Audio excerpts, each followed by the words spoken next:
Grab those talk notes if you want to, if you're a fill-in-the-blank person. How many of you are fill-in-the-blank people? Raise your hand up nice and high. How many of you are not fill-in-the-blank people? Raise your hand up nice and high. You're like, hate those things. I understand. I hate them too. It's all good. As a communicator, it's always funny because I know when you get a fill-in, because about 75% of you look away from me, you look down, you figure out which fill-in, then you come back and you miss like the most powerful thing that I had to say while you were trying to figure out, where do I put that bold underlined word? But that's all right. How many of y'all want to be known as an ignorant person? Raise your hand up nice and high. You think, I want to go to work and I want people to go, that Brian, his ignorance is impressive. Anybody? Is that your goal in life? Right there, Sean. Sean says, yes, I just own it. I just own it. No, like we generally don't want to be considered an ignorant. Now, I have moments in life where my ignorance is on full display for everyone to see. If y'all ever, hopefully it's not now. Hopefully it's not the next, 30 minutes. But there are those moments. I can think of one moment in my life where my ignorance was on display. I was a young man. I was probably 17, 18 years old. I had traveled up Wendy. I had started dating Wendy, and we were at her house. And her dad had a garden at the time, and he grew hot peppers, and he thought it'd be fun to give me a hot pepper.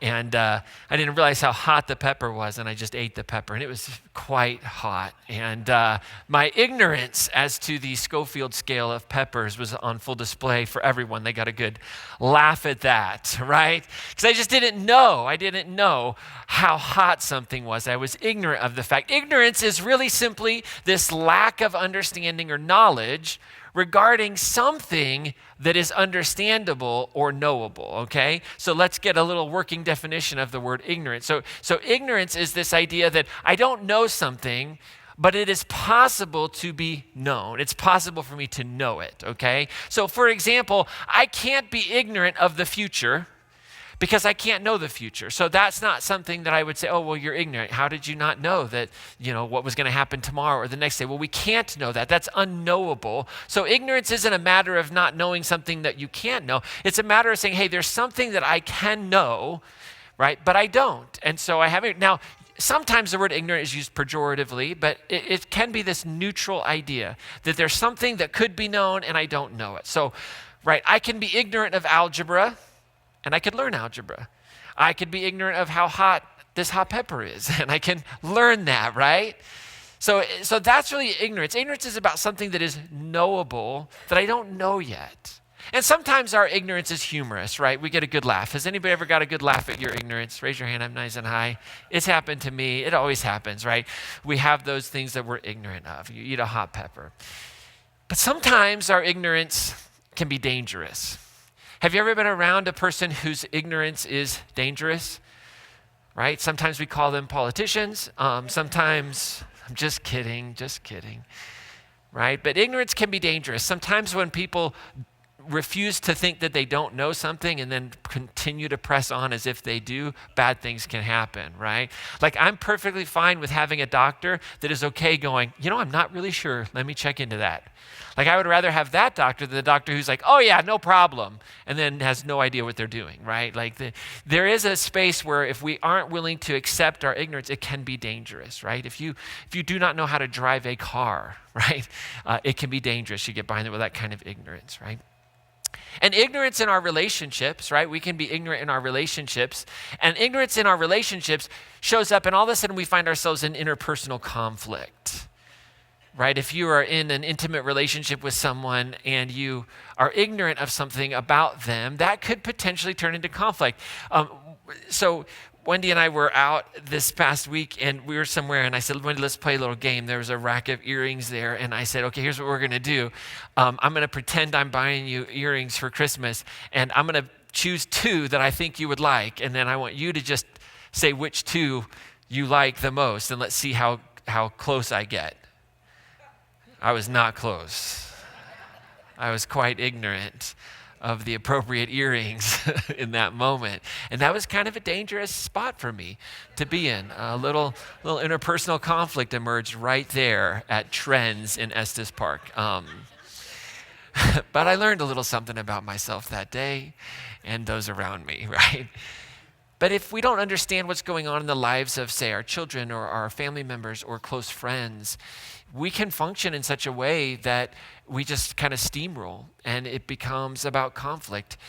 If you're a parent or a caregiver and there's a lack of understanding about what might be going on in your kiddo's life, the truth is, like, you can find yourself in a lot of conflict because you don't understand what's going on.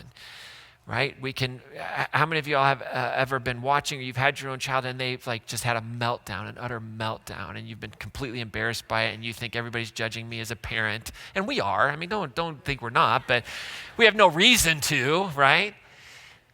I can think of the times where I feel like I just nailed it as a parent. It was when I had the wherewithal to pause and go, I don't really know what this is, what's happening in front of me. And maybe before I respond, if I can like find out, I'll respond in a more appropriate, loving way. Understanding is powerful in that way. You know, when our kids are struggling or when our spouse or when our intimate partner is struggling, rather than get angry, rather than be disappointed, try and force it, you know, we can pause and learn to understand, because if we don't and we just exercise our will without having a measure of knowledge, like conflict emerges. And let's just be real. Ignorance in politics, in a world, right, in our governance, that causes intercultural conflict. Whether that's intercultural conflict like intracultural within a nation state, or whether that is within the entire, world in which we live. The reality is, when we have leaders that display ignorance about topics and refuse to admit that with a sense of humility, we have a problem. We have a problem. And I have a problem right now that I'm going to fix. Hold on one second. This isn't part of the show. Just give me a second.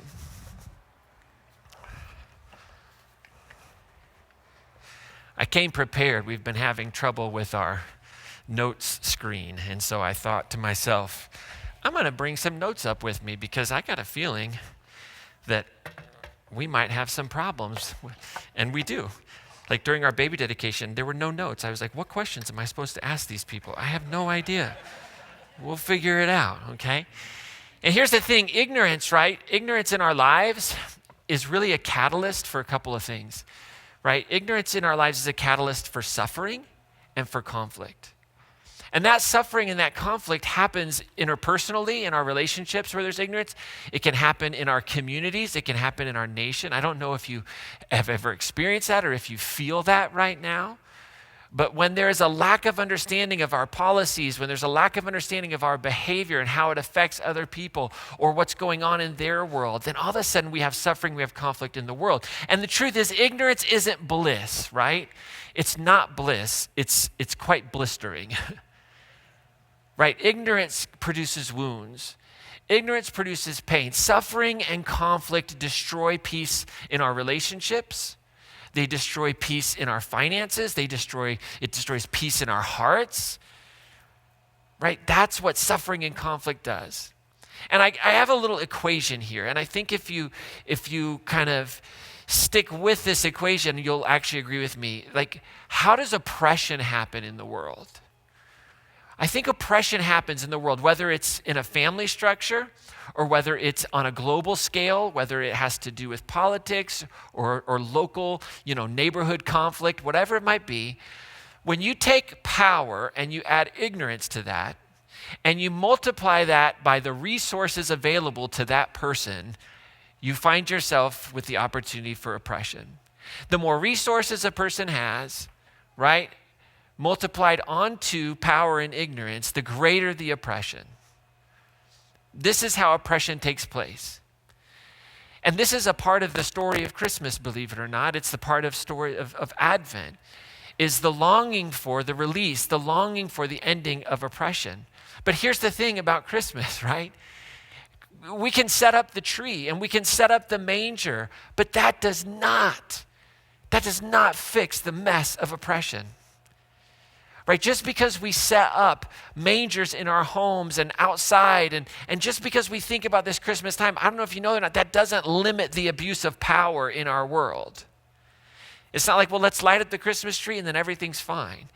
It presents us with a hope, and we talked about that last week, But it also offers in us this opportunity. What Advent does, what Christmas does, is it stirs in us, right, a longing for, and maybe even a belief that peace is possible. That there is this way to end suffering, that there is a path to ending conflict, that there is a path to ending oppression. And that's what our Advent candle is about today, this idea of peace. Peace is not simply a lack of violence. Peace isn't simply a lack of conflict. Peace is wholeness. Peace is fullness. Peace is the space in which we feel safe, where our needs are met, where everyone has enough. And the peace of the manger, the vision of the manger, gives us strength and motivation in the midst of the very, very hard work of doing justice. The very, very hard work of what Jesus called peacemaking. When Jesus said, "Blessed are the peacemakers, for they will be called children of God," that inside of that statement is so much exhaustion. Inside of that statement is so much hurt. Inside of that statement is so much pain. Inside of that statement is so much disappointment and so much doubt. And so to walk the peacemaking path of Jesus, no matter what, this side of eternity will put us in these situations where we're feeling the weight of it. And what the manger offers us every year is this opportunity to say there is peace. It's not a pipe dream. It's not that it'll never happen, but the manger gives us a picture of what it looks like. And there's another dream. Last week we talked about Isaiah chapter 1. And if you remember, we talked a little bit about the tumultuous time that Isaiah was functioning in, this prophet in what we call the Old Testament or the Hebrew Scriptures. We talked about how Isaiah was prophesying. He lived in the southern kingdom. There are two kingdoms. It was at a time period where the Assyrians were rising in power. There were massive shifts taking place in global power, lots of violence. The northern kingdom had been destroyed. The northern kingdom, they had been exiled. They had become what was called a vassal state to the Assyrian Empire. And Isaiah's in this space of tumultuous, and these prophecies, or we could call them dreams of God for the people, what could happen, kind of bubbled out of Isaiah. And later followers of Jesus would look at these poems, and they would look at these dreams and these visions and these ideas that Isaiah would prophesy or that he would speak. And they would say, this really is like personified in Jesus. Like, this is who Jesus was. This is all that Jesus represents. Jesus was like the fulfillment. While Isaiah was certainly not writing, thinking about Jesus, we can look back and go, oh, this person's like, you ever meet somebody and you're like, you are the Grinch. Right? When Dr. Seuss wrote The Grinch, Dr. Seuss wasn't thinking about that person, but you're like, they know, like they fulfilled it. Like they took Grinch to a whole nother level, right? And that was what a lot of people did in Jewish communities that were thinking about Jesus. Like, how do we make sense of this Jesus? And early Christian thinkers and theologians, they took these passages and they said, these really are what Jesus fulfills. In Isaiah chapter 11, we get this beautiful passage. You heard it during that song, Emmanuel, God with Us, where it says, a shoot shall come out from the stump of Jesse, and a branch shall grow out of his roots. That's David's father was Jesse. And it was the line of King David that was the longing for, the idea of a representative of a just king who would rule. And Isaiah goes on and he says, the Spirit of the Lord will rest on him. And this is the spirit of wisdom and understanding and of counsel and might and of knowledge and of fear of the Lord. And then he says this, his delight shall be in the fear of the Lord. How many have ever heard that phrase before, the fear of the Lord? It's kind of an interesting phrase. And I want to just pause for a second because this Hebrew phrase is interesting. This is not about like fear and anxiety and terror, okay? This phrase really reflects a deep cultural, relational, and kind of covenantal understanding that the people would have had with their gods. And it was this idea of reverence and awe and aligning yourself with God's will. And so this word fear, right, we should be really cautious. Yes, it can at times be translated as terror or as being afraid of someone or something. But more often in this context, it's about this idea of reverence or respect or awe. And so the fear of the Lord is not about being scared of God or God's punishment, but it's about living in a profound way, living in a way filled with awe, living in a way filled with wonder about the mystery of the divine, the greatness of the divine, the holiness, the set apartness of the divine. And inside of this phrase is this idea of kind of reverential obedience. Now, not obedience to like do's and don'ts, right? But obedience to big pictures, like the posture of humility that we have and submitting ourselves to God's will as seen in Jesus, which is what? Love your neighbor. Love your enemy. If we ever interpret any law that's been given to us in any other way, then we're missing the point. Right? That's one thing about me is I am just not here to try and follow the Bible. That is way too difficult, way too confusing. I'm here to follow Jesus, and I'm here to follow the law that Jesus gave, which was to love. And so I interpret everything through that lens. And so there's a moral and an ethical obligation that comes with the fear of the Lord, this phrase, this idea, this concept, this metaphor, right? The fear of the Lord is to stand in awe and reverence to the power of love, to orient myself to that like moral and ethical line. So the fear of the Lord is the beginning of wisdom. Proverbs chapter 9, verse 10 says that. That is not to say, oh, well, you walk around and you're just afraid of, God, then that's the start of wisdom. You'll make wise choices. That verse has been used for like terrible parenting skills. Like seriously, there's a whole realm of the Christian tradition of families that have raised their children that, well, my kids should be afraid of me. And as long as they're just a little afraid of me, they'll make wise choices. But that really isn't at all what this is saying. That if our children had a sense of awe and wonder about the mystery of their parents and the love for their parents, how their parents are somewhat other but also very immanent and present, that's powerful. That's the beginning of wisdom. And I love that Isaiah is calling us into it. So we always have to understand that cultural context of fear. It's the recognition of the power that is available in God. And when we put all that together with this picture of Jesus, with the idea that God is love, it's to live in the fear of love. Whew. How many of y'all know when you love somebody, there's something very powerful about them in your life? Like that person exudes power and authority over you. You want to pick the right earrings. You know what I'm saying? Like you don't want to mess that up. But I'm not afraid to pick the wrong earrings. Maybe a little bit, but And Isaiah puts this out that this is what a leader does, like lives in this fear of the Lord, this moral and ethical way of loving. And there's all of these beautiful implications for that for our lives, for this Christmas season. And it's transformative. But the longing, right, that was expressed was, give me a leader who'll do that.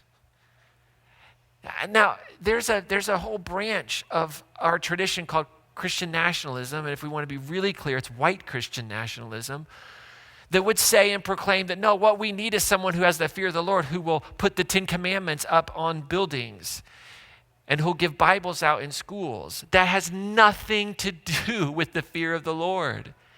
That's a fear of religion, right? The longing for my heart for leaders, for me as a leader, for the leadership of our nation, is to be driven by love, to love our enemies, to pray for those who persecute. Like that's what fear of the Lord is to say, in living with that alignment, there's so much power that is released. And here's the thing, we should also live with a fear of reverence that when you don't live in that, there's a whole lot of power that's released into this world as well.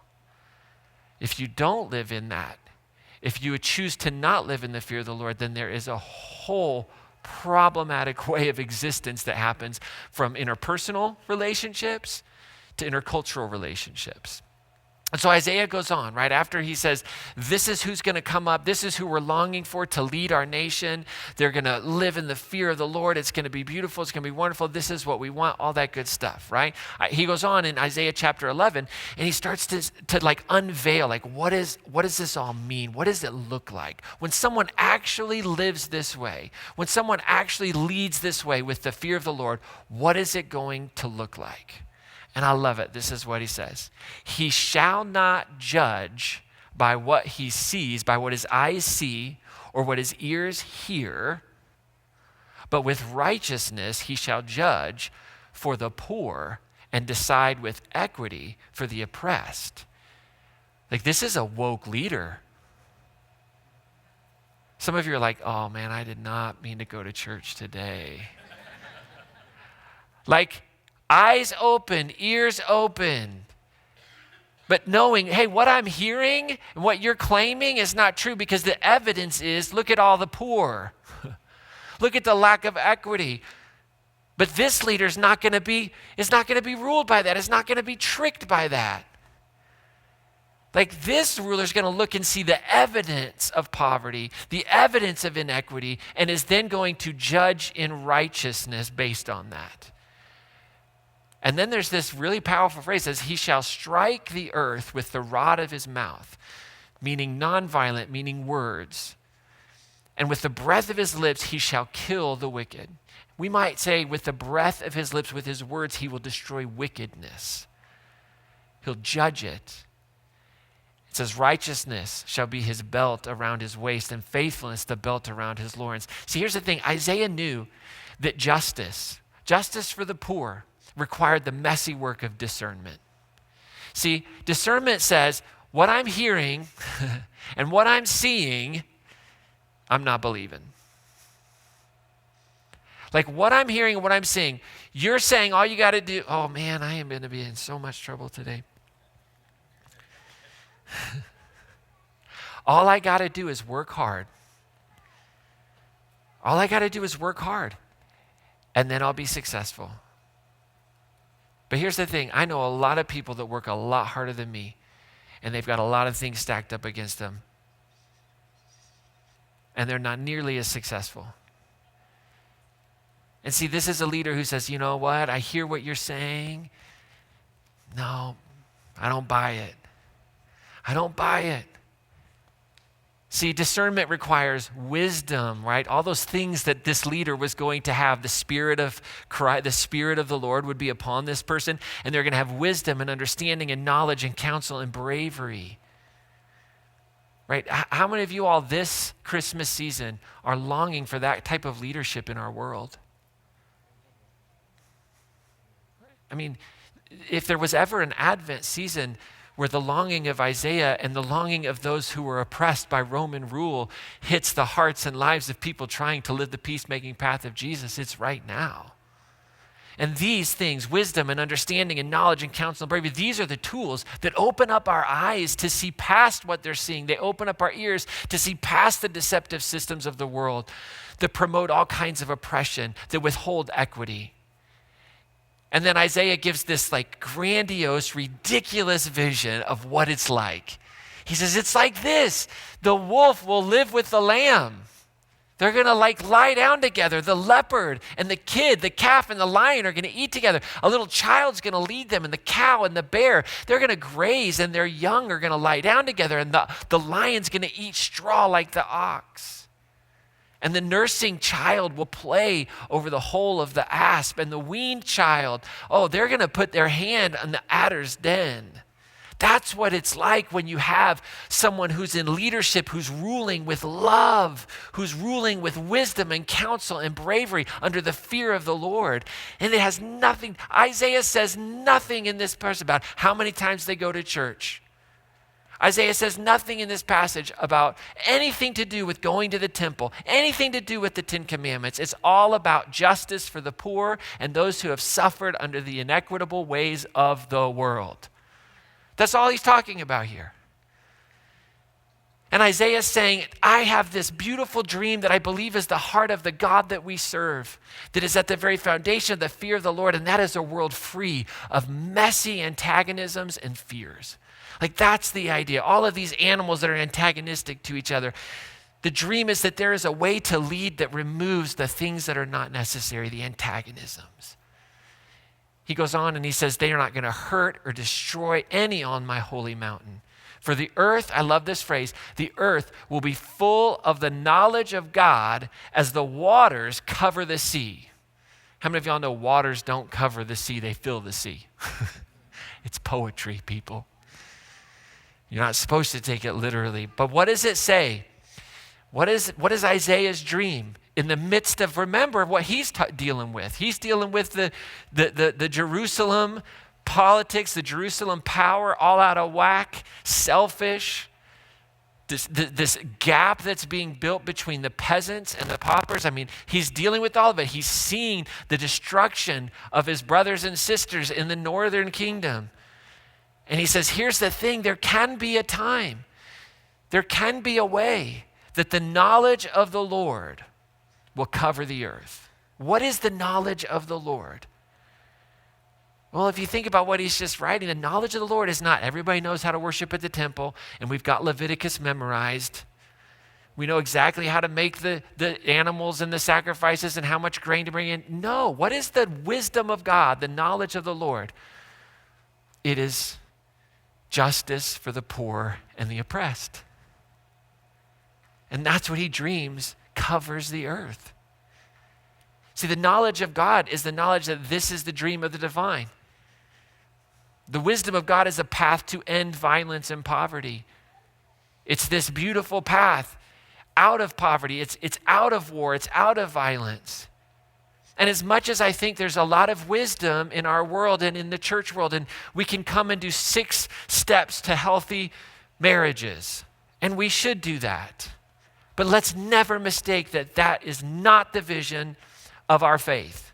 And that is not the gospel. That is just good living. The vision of our faith, the gospel, is this. The knowledge of God that covers the earth is not the knowledge of how to worship, how to get all the doctrines right, how to know how to baptize kids and ask their parents the right questions when they come up on stage. No, the knowledge of God, according to Isaiah and what the earliest followers of Jesus said, this is what it's about. The knowledge of God is that justice would cover the earth and there would be no more poverty. There would be no more oppression. Like that's the vision. That's the path to peace. And this vision, this idea, the Christmas story is the embodiment of it. You want to know why Christmas is so popular? It's not because of Santa Claus, I promise. Listen, if that were the case, if that really was the case, then like birthdays would take over the planet. In my house, they do in October when it's Wendy's birthday. I mean, it's just like birthday month. I get it. But it's not that. Christmas season captures hearts and minds because it offers an invitation into something so deep that hits the longing of every heart. Peace on earth. That's the point. And Luke chapter 1, we have this beautiful passage. Luke chapter 1, verse 78 through 79, it says, because of the tender mercy of our God, the dawn from on high will break upon us. The dawn from on high will break upon us to shine upon those who sit in darkness and in the shadow of death to do what? To guide our feet onto the way of peace. This is not a pitch. This is not a vision to try and grow a church. This is the reality of what Jesus is all about. The story, the life, the birth, the death, the resurrection is peace on earth. That's the beauty of it. So what I don't want us to miss as we talk about this candle of peace is that the peace of the manger, every year when we come and our hearts are longing for it, when we all have the darkness that we're in, you're sitting in some darkness, there's some light that needs to shine in some space in your life, some place where you feel the weight of oppression. Christmas, the manger, the peace of the manger, lights the messy path to justice. It lights the path. It says it's really difficult and it's really hard, but what the manger does is it offers us a glimmer of hope, and it says the darkness can never extinguish the light. And so the peace of the manger is the knowledge of God that can cover the whole earth, that it is possible. And there are a few people on the planet that actually believe it is possible. That as crazy as it seems, the love of enemy is the only way to break the violence. That's it. The forgiveness of enemy is the only way to break the cycle of violence. There's just no other way. We've tried it all. We can continue to build bigger bombs. We can continue, oh my gosh, this is not, okay, listen. If you're, I don't know, this is what it is. And there's a part of us that what my ears hear and my eyes tell me is, well, as long as you've got the biggest military, you can have peace on earth. But the discerning spirit and the peace of the manger says, no. It's justice for the poor. It's equity for those who the systems of the world have oppressed. And there's a discernment there, and that's the peace of the manger. That's what it's about. And so in your everyday normal life, I want you to know the peace of the manger invites you to live a life of discernment. That you can be filled with that spirit that Isaiah dreamed of. Like, what if Isaiah's dream is certainly fulfilled in its most beautiful picture in Jesus? But then what if the point was that you and I can also live in that same spirit? That we can be motivated by the fear of the Lord. That we can be ones who speak for and look to and say, hey, the path to peace is lit by the manger, this light that shines in the darkness, and I can participate in it. So I'm not going to believe everything I see. I'm not going to believe everything I hear. I'm going to ground my life in the wisdom of God or the fear of the Lord or the peacemaking vision of Jesus. They're all saying the same thing. They're all saying the same thing. And in your everyday normal life, not only does the peace of the manger invite you to live a life of discernment, it invites you to live a life of curiosity. Like, be a curious person. Ask lots of questions. Hold your opinions with humility.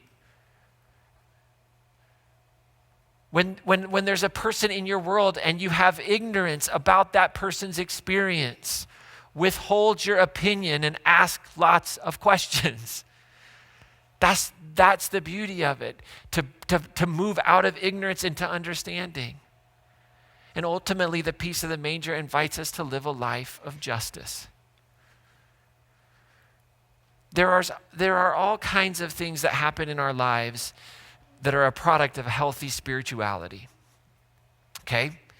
Strong relationships, better financial management, ways to deal with interpersonal conflict, how to become a better boss, all those things can be good products of healthy spirituality, but there's only one product of the gospel, and that is peace on earth. That's it. That's the dream of the manger. That is big enough for God to die for. And that's what Advent is. It hits us in the longing. It hits us right there. And so here's the thing. If power plus ignorance times resources equals oppression, then peacemaking has its counter, right? It has its counter equation, and that is power plus truth times resources equals peace. That if we can be a people of discernment, if we can be a people of truth, if we can be a people of love, of the fear of the Lord, all of that, and what power we have and what resources we have, when we bring all that together, we have peace. And peace is restorative and it's distributive, and it is this for the poor and the oppressed. And it's not simply equality. Again, we hear this all the time. Equal.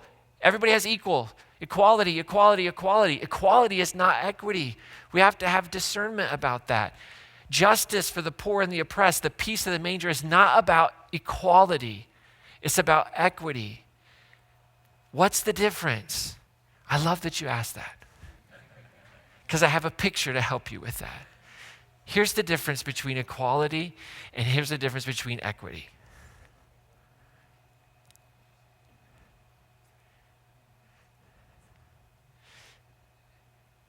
The work of the gospel is not making life fair.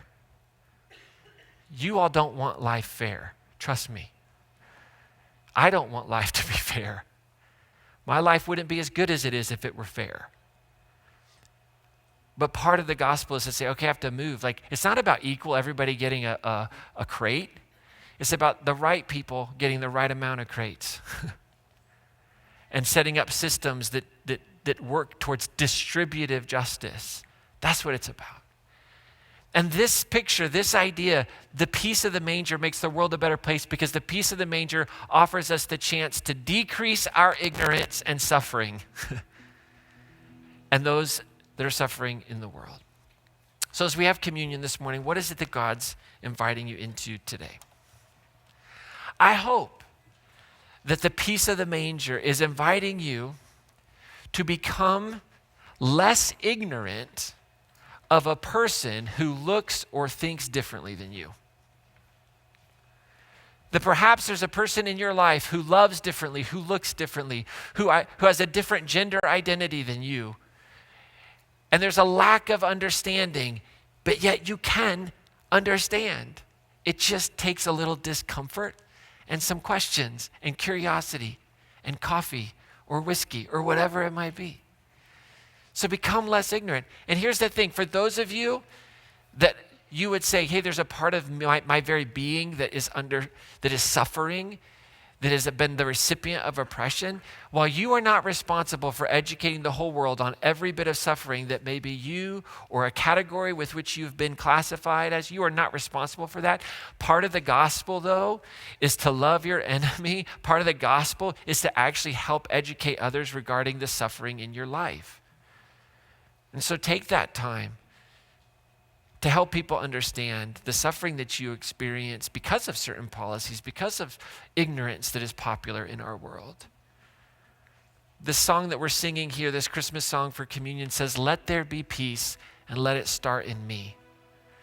Let there be peace, let it start in me. Here's the thing, peace on earth doesn't just happen. Jesus isn't born and then peace happens. That's not how it works. It is hard work.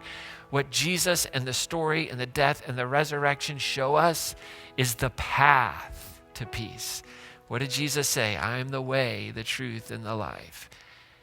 It doesn't just happen. If it would have happened, trust me, the world would look a lot different. But if we live into it, if we walk that path, and it does, we work for peace, we work for equity. This is the call of Christmas. This is the call of the gospel. This is what it means to be a peacemaker. So if you're able to, I'd invite you to stand as we sing this song together. At your tables are communion trays. In the back there are tables. We invite you to come, receive communion. Everyone is welcome at the tables today. These are symbols of love and grace and acceptance that are available to everyone, as simple as the air we breathe. The body of Christ broken for you and the blood of Christ shed for you.